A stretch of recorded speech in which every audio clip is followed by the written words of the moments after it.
So hi everybody and welcome to this session in which we're talking about compliance and compliance specifically as part of the cost of doing business. I'm Tom, I'm CTO at Infinity Group.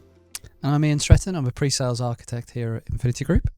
So when we think about compliance, we think about a range of different standards, and not all compliance standards are equal in terms of what they're asking you to do or what you need to do. Some compliance standards are things that you can choose to do and self-regulate against. Others, depending on what industry you work in, you might be forced to comply with them. So, if you are in a finance industry, we understand that banks are regulated, we understand healthcare providers are regulated, but things like utility providers are regulated too.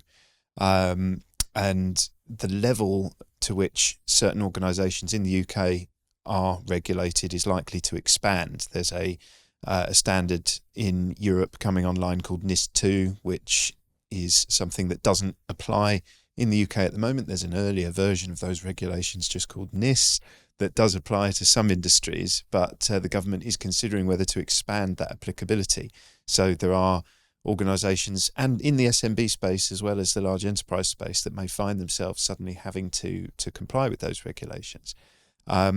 And there are other standards that are things you can choose to comply with as part of your journey to become a more mature business. Things like Cyber Essentials, which is a government-backed cybersecurity standard, or ISO 27001, which is an internationally recognised standard, and others that you might have heard of, like the CIS regulations or the NIST framework. And they all do broadly the same thing. They might have a slightly different approach to how they deliver that, but they all ultimately are trying to achieve the same thing. But you as a business would have to choose to want to go on a journey to achieving a standard such as that. And there might be different reasons why you might make that decision, but it should generally be led by a desire to become more mature, as opposed to we need it because so-and-so asked. If you want to do business in the public sector, then generally the due diligence questionnaires that you get from public sector industries will ask you if you have got Cyber Essentials, because it's a government-backed standard. And you wouldn't want to try and achieve that standard just so you can tick that box. You want to achieve that standard because you want to be a better business. But and that is something that's going to become far more common as we progress into a world where cybersecurity is much more top of mind. It's a much more challenging world post-pandemic with the ways that people work, and businesses need to start to get on that road to compliance if they haven't made any start to it yet. So I suppose just to ask you a quick question there, Tom, Yep. In terms of, I think it's just to touch on what you've said, compliance is absolutely a thing you can achieve, but in terms of why a business might want to go down that route is there's obviously good practice to that, and there will be a number of organisations that probably think, yes, it is just a tick box exercise. It's something we need to do in order to trade with suppliers or deal with suppliers and certainly with customers as well. But that isn't really the case, is it? It needs to be a bit more than that. Yeah, I mean, it's a bit like something we were discussing before we were in this session. The cost of being able to drive a car on the road is that you have to have an MOT, you have to have a driving license, you have to have insurance. We accept that's a cost of driving a car, and the cost of operating a business. IT is essential to business, and the cost of operating IT in the 21st century, in the 2020s, is that you must have a certain level of compliance with some kind of recognised and defined standard. And the reason why I say that is because those standards are there to tell you what is right, what you must do, and to a certain degree how much is enough, because you can fall into a bottomless pit when you're trying to work out what you should do. And you may find that you are aware of security, you want to make your business more secure technologically, but where do you start with that? Where is a good place to be? When are you done? When are you done? Yeah. Yeah. And you know, to some extent, you could argue it's never done because the world is always changing. But you have to reach a point where you say, okay, we have mitigated our risks to a point that is viable technologically, viable financially, because you can't throw an endless amount of money at it, and provides us with enough confidence that we can do business safely. Cool. And then, so you mentioned before, again, there's a number of standards or there's a number of compliance regulations out there. Let's just take a couple of minutes because it can be a bit of a minefield. There's lots of acronyms out there as well. So we start with a few. So there's Cyber Essentials, isn't there, which is the UK sort of government-backed one. Then there's CIS, there's NIS. So let's go through those, I think. So, yeah. Cyber Essentials. Cyber Essentials is a UK government-backed scheme aimed to try and provide guidance to small and medium businesses, although it can be applicable everywhere, but at least to small and medium businesses in terms of how they can implement a set of security controls to ensure that their business is protected adequately from a minimum kind of good enough standpoint. And that means that they're looking to you to secure your identities, your user identities, with things like multi-factor authentication. They're looking to make sure that devices are secured through a range of different practices, like they are being updated regularly, they're not 10 plus years old, they are encrypted so that if you were to lose it, if it was stolen, you leave it on the tube, somebody picks it up, they can't access the data that's stored on that device. That you're protecting the data that your employees have on their mobile devices, whether you provided them with that device or whether it's their own, and that you have the ability to wipe that data from the device if it goes missing through a similar set of circumstances. That you're putting some basic protection and controls around data that you're storing, whether that is in an on-premises system or a cloud system, that you've still got basic levels of protection. And you can take those guidelines and you can interpret them in your own way and you can implement them in your own way. And you can self-certify by filling out a questionnaire. Yep. And you can receive a badge that says that we are Cyber Essentials compliant. Or there's a level up, which is called Cyber Essentials Plus, which is where a third party will come into your business and they will audit the controls that you've put in place and look to establish whether or not you have met that level of compliance. And that gives you a different badge that you can say, look, we've been audited, we know we're compliant to this. And that's a good level of reassurance that a business has basic, essential security in place. And so just on that, Cyber Essentials, if an organisation would like to go and achieve that or look more into that, where would they go?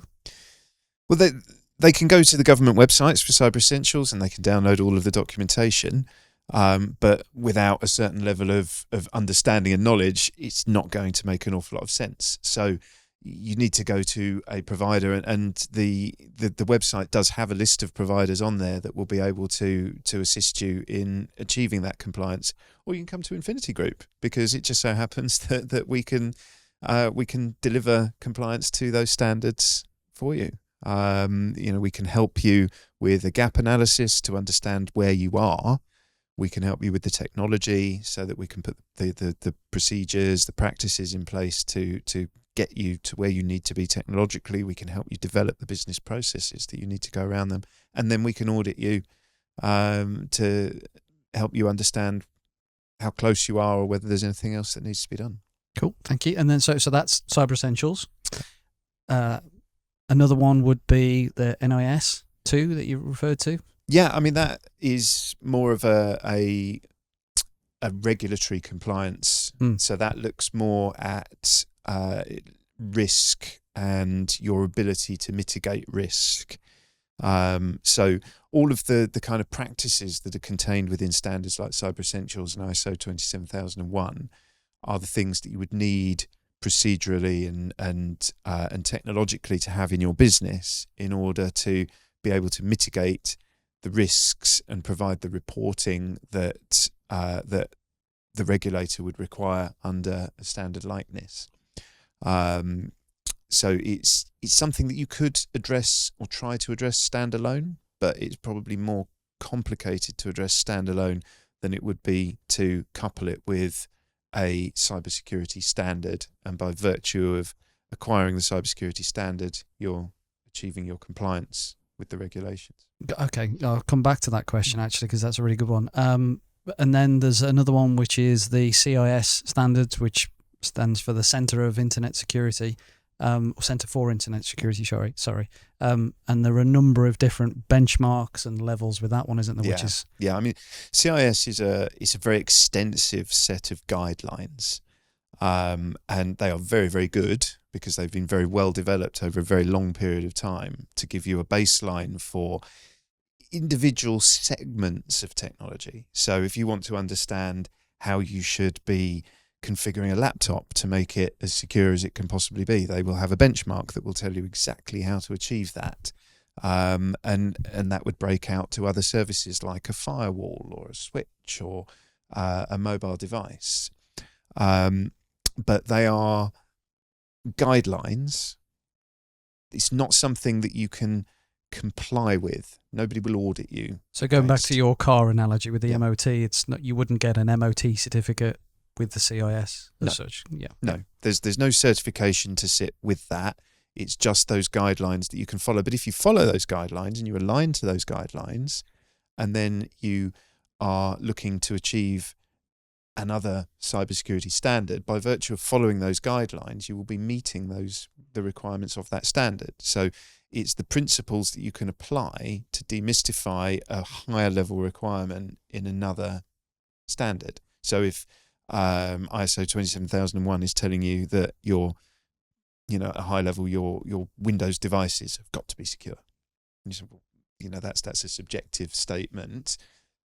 But CIS will have a set of guidelines that will tell you how to achieve that in an easy to understand for a technological person what needs to be done. Okay, and so on that as well, there's quite a lot of overlap. With some of those compliancy standards, regulatory standards. Would you recommend that there's, for example, one to go for, or there's a good, better, best level of those different standards? Yeah, I mean, operating in the UK, Cyber Essentials. If you're not a mature business from a cybersecurity standpoint, then Cyber Essentials is where you need to start. It's a good basic level, right? Because that will get your mindset right for how you build and adopt business processes. You can't mature overnight, and ISO 27001 is the next step up, really, and that's where you would want to get to.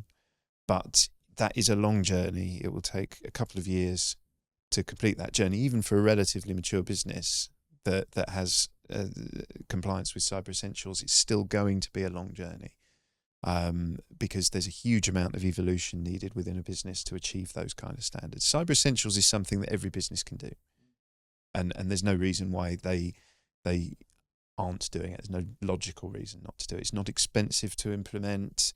It's not lengthy to implement, but it does require that the organisation is invested in it, and that investment has to come top down.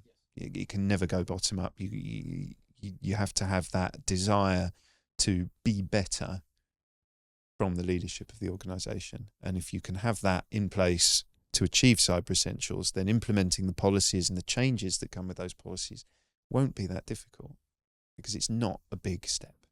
So let's say that's basic, or I hate using the term that it's basic for Cyber Essentials, because it isn't basic, if you like, but that's a good standard to start. Yeah. After that, what would you think? Where would you go? After that, I would step to ISO 27001 as an internationally recognised cybersecurity standard that everybody understands. If you step to things like, there's a standard called NIST, but that's very much a US standard as opposed to something that's international. Yep.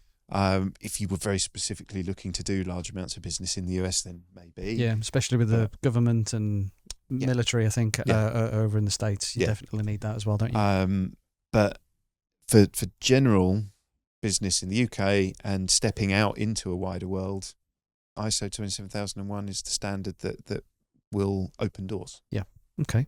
And then I suppose to the sort of point you made before in terms of the cost to implement these, it's very difficult to put a price on to say it will cost you X amount of pounds to actually implement said standards. But what would you say is the cost of not doing it? The cost of not doing it is almost immeasurable, I think, really, because in unregulated industries, we're not facing regulatory fines if you don't comply. In regulated industries, you might be. But in an unregulated sector, not complying, you're still putting your entire business operation at risk because you don't understand the risks that you're being exposed to. If you aren't considering what a week's long outage within your business would cost it, if you can't do business for 5 days, how much money do you lose? You're still paying your staff for those 5 days. You're still paying for your premises. The lights are still on, but you can't transact any business. What does that cost? And if you don't understand, one, how you can prevent that kind of disaster happening, and two, how you can recover properly from it, then you are at risk of failing as a business through a single event. And the incidence of those kind of events taking place, and particularly within small businesses, is on the rise, significantly on the rise. And because they don't place that level of importance and consideration necessarily in smaller businesses on securing the doors and windows properly, they become a very attractive target for cyber criminals. Which is a topic we've got coming up in one of our other sessions as certainly well. Is, yes, it certainly is. Because of how relevant and important it is to talk about. Absolutely. But if you are missing that critical security, those critical layers of security, then you are going to experience a cybersecurity event at some point in the near future. It's not a question of if, it's just a question of when and how much damage is it going to do. That could be ransomware, where your data gets encrypted, it gets held to ransom, and you're expected to pay to retrieve it. It could be identity theft through, and identity theft is always going to target the money. That's what everyone's always after. It's always the money. So you're going to find that you're losing tens to hundreds of thousands of pounds through fraudulent transactions, and the money's gone by the time you realise that it's happened. So you couple that, and two of those together could be enough to damage your business beyond recovery. The reputational damage that comes with that, when you have to go back to your clients and say, I'm sorry, but that 50, 60,000 pounds you paid us, it didn't come to us, it went somewhere else. Because we had our finance account breached and they changed our bank details. And if you're not looking to mitigate those problems, they're going to bite. And I know we kind of said it's difficult to put a price on actually what it would take to implement that. I think that because, again, when I've spoken to a number of organisations over the years, and certainly since working at Infinity Group, most organisations have got quite a lot of the building blocks for the IT in place, right? It's just maybe that they're maybe not using the services to their fullest extent, or they haven't maybe got some internal policies to that are recommended by Cyber Essentials or the ISO standards. So actually, by kind of having a more strategic kind of step back, look at how you're getting on with things. It's not like you've got to spend thousands and thousands and thousands of pounds to put it in. No, potentially. No, I mean, all businesses accept that they have to have things like antivirus ongoing costs, on their computers, and that's been accepted for decades now. So this is the next level, really, in terms of what is your default. But if we talk specifically the Microsoft stack, there are a lot of businesses, if they're using Microsoft 365, they are already, in most cases, by virtue of the licenses they own, already paying for a vast amount of security tools and not using them. And yet at the same time paying third parties for other security tools that are doing the things that they could already be doing with the licenses they own within Microsoft. So, there is a cost to doing security because you've got to bring those tools up to the right standard. You've got to implement them correctly. You've got to keep them evergreen as the security landscape evolves. But some of that is offset to a degree by the fact that you can centralize everything with one tool set within one vendor. And you don't need to manage multiple vendor relationships, pay multiple different vendors for multiple different solutions. You can put it all into one pot and control it all centrally, which reduces the total cost of ownership because you are shedding those third-party costs and you're making the management more straightforward. Okay, cool. So if you had 3 takeaways for people to think about, what would they be? I think they are that security is now critical in all industries that use IT, and cybersecurity in particular, and that those compliance standards are there to help you on that journey to becoming more secure. And it's critical for everybody. It's not just big business, it's small business as well. Number 2 is that for a lot of different industries, regulation may be coming, and it's important to get ahead of the game if you want to be able to keep functioning after those regulations come into force. And number 3 is that if you don't know how to do it, then you really do need to reach out to a partner, hopefully Infinity Group, to help you on that journey, because there are plenty of organisations out there that really do want to try and accelerate the growth in the cybersecurity space and make businesses more secure. So thank you for that, Tom. Hopefully you enjoyed that and you found some really useful information there. Please do join us on one of our other sessions that we've got coming up on the Get to Secure.